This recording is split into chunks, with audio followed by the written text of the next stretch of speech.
Hi, I'm Bob Canode, and on this episode of the Camp Chaos Chronicles, we're going to bolt down a flex plate. Short episode? You'd think so, wouldn't you?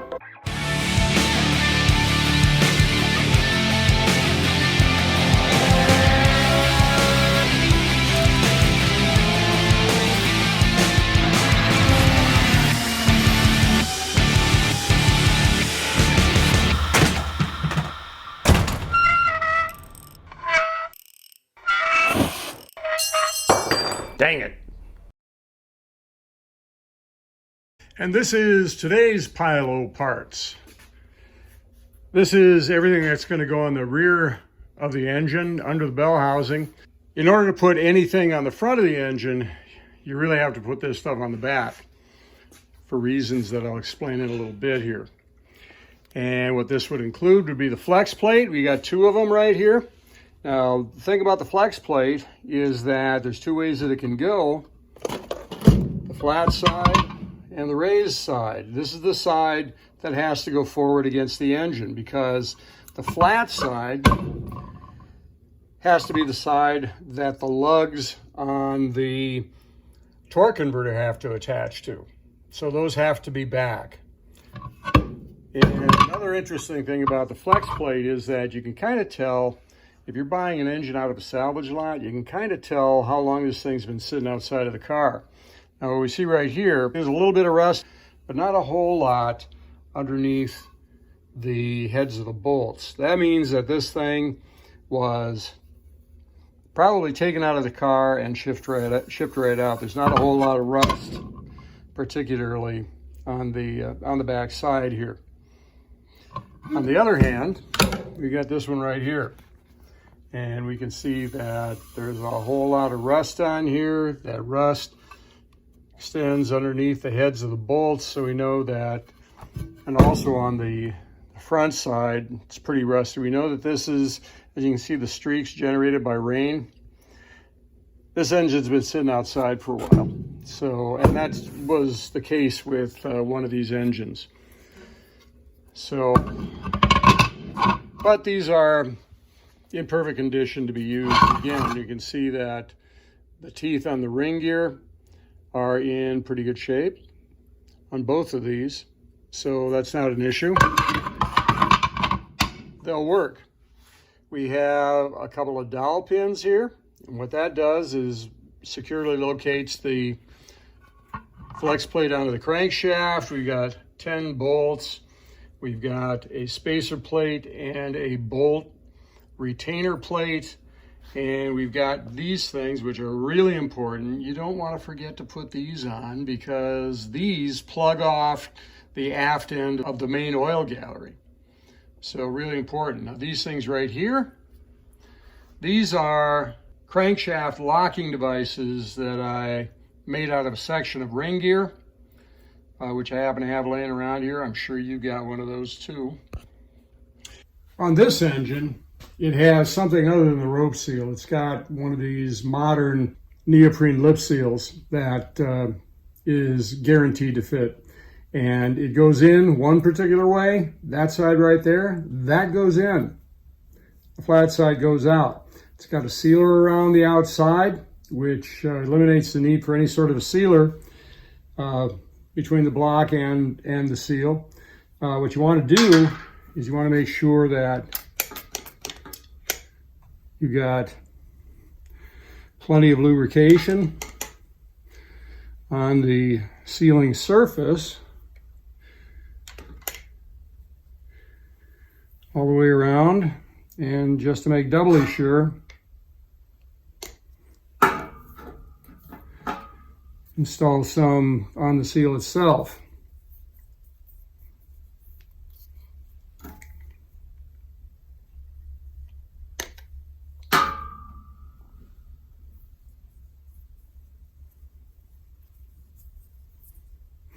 And when you install the seal, you want to make sure you can see right here that the seal has an edge on it that angles inward toward the engine.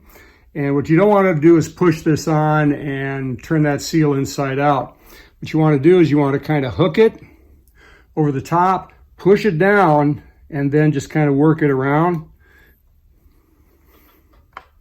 like that. And that way you know that it's installed properly. And then it's just a matter of taking a large punch and gently going around the outside and just kind of walk it in back and forth, and just take your time. You don't want to deform the seal.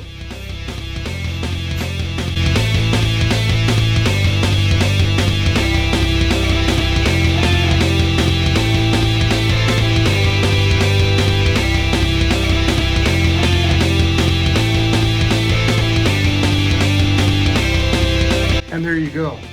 Another thing I should mention is that the parting point in between the main bearing cap and the block, you put a little bit of sealer in there, which was already there actually from the installation of the cap when I put the crank in.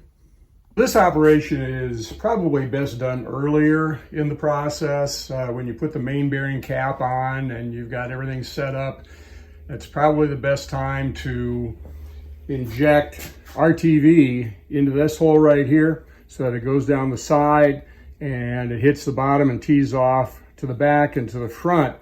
Without this, you're going to have a hellacious oil leak around here. They used to have what they call the hockey sticks, which were L-shaped pieces of plastic that fit in there, but didn't take them long to abandon that. So what I've got here is a caulking gun that has a cartridge of Permatex Ultra Red in it.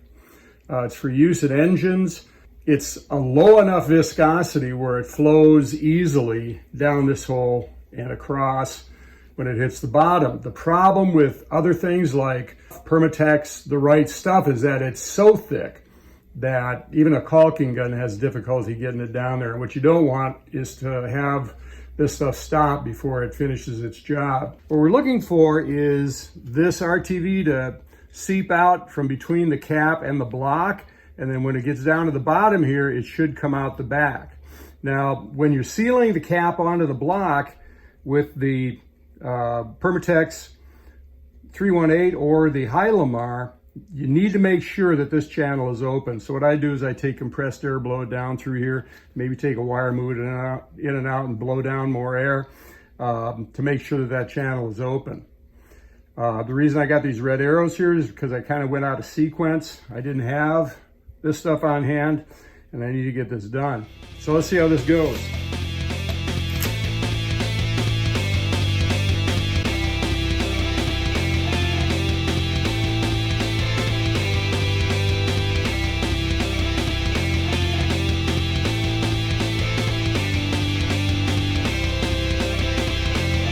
And you can see it sneaking out the back there. It's not coming out the front yet.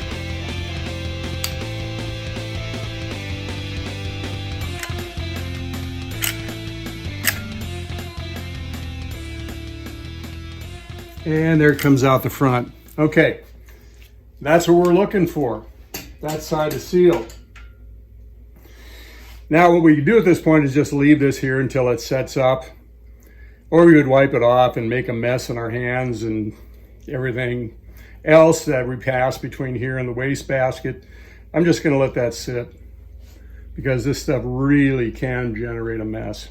The next thing we're going to do is to install the plug in the aft end of the main oil gallery underneath the flex plate. You don't want to forget this. It's a pretty straightforward operation, except we have to prepare this a little bit. This is a copper retaining ring. You're not going to be able to find this. It doesn't come in the kit. And once they've been used, they're work hardened a little bit. So it's a fairly simple thing to renovate them, and it involves fire. So what you do is you get that going, and then you just start heating the O-ring. And you keep heating the O-ring until it begins to turn sort of a reddish color.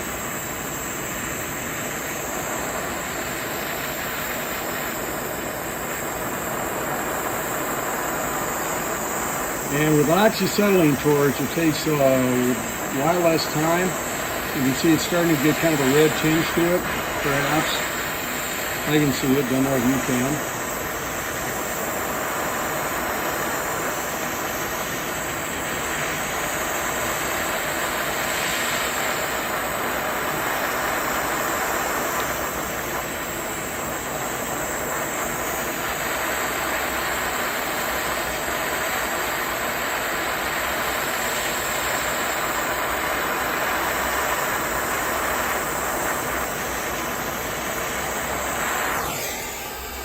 I'm calling that good.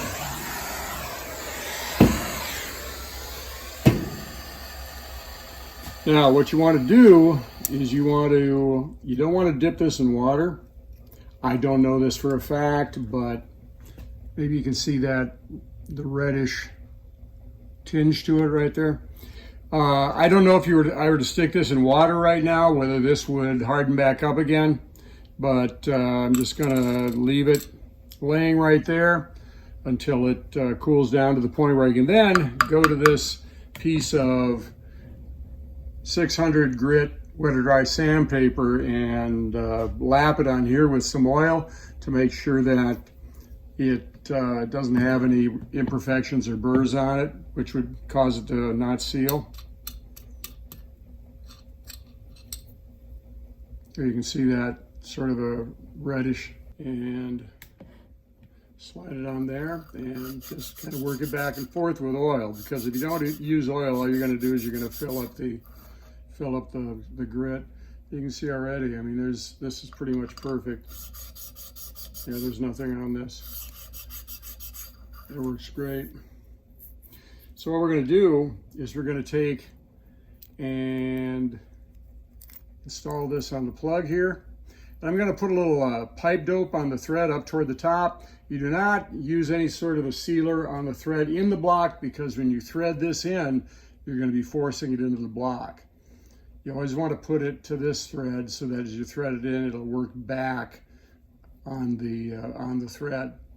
And then in terms of tightening this, it's going to take a 5/8 Allen wrench, and you're going to want to get that thing as tight as you can get it, because it's pretty important.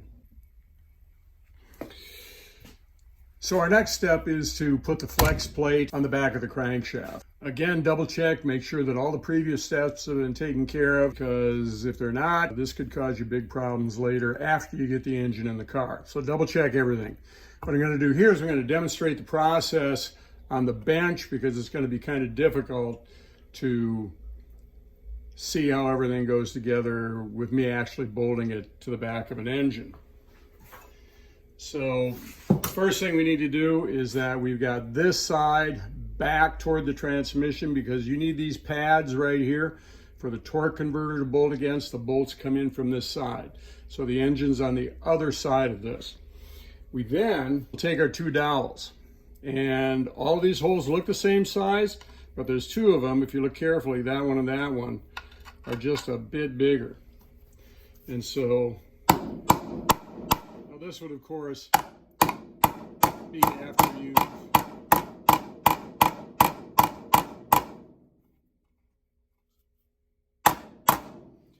after you've got this on the flange of the crankshaft and you've got these holes roughly aligned. And so I'm not going to put both of them in, because I'm going to have to take these apart anyway. At that point then, you take this spacer plate, and the spacer plate is exactly the same thickness as the dowel pin that's locating the flywheel on the crankshaft. You can see that that's flush right there. The next thing that you will do is you will install the bolt locking plate. And again, you're not going to have a hole here for these dowel pins. This locking plate will not only hold the bolts in place, but it will also prevent the dowels from backing out. At this point then, you are free to oil the bolts, thread them into the crankshaft, and start torquing. What I do is, the torque spec is 66.7, I go 66, and I torque here to there, the first one, second one, third one, fourth one, fifth one. And after that, then it's a matter of taking a chisel. What I do, well, I'll demonstrate that later. Now, one thing that we need to be mindful of here is that these locking plates can be saved, unless, you know, this looks like the third time or fourth time this thing has been off the engine and these things are starting to crack. Then you want to replace them with a new one. And these things are getting harder to find. In fact, I save these in reserve for the time that I can't actually get them anymore. In fact, I got a bin full of these things that are used, that are in reasonably good shape. There's a lot of parts on these engines that are getting harder to find now. This one's on the shelf. That one's getting reused. An interesting thing that I noticed about the flex plates between the 85, which this one is, and the 91, which I've already installed, is the fact that the 85 has holes for the dowels. Now, when initially I started laying parts out here, I thought I came up 2 dowels short. And so I found a couple more and I included them in the lineup. But the fact of the matter is, on the 91, these aren't there. They don't have dowels. And there's a place in the crankshaft for them, but the flex plate does not have a hole in it for the dowels. So that's the flex plate that came with the engine. The only thing we had in that engine was 10 regular bolt holes. So I'm not sure why they did that. That dowel arrangement seemed to be a pretty good idea to me, but there you go. Another tip that makes things a little bit easier when you're getting ready to install your flywheel is to take these little tabs on the locking plate and bend them up just a little bit so they're easier to get underneath later.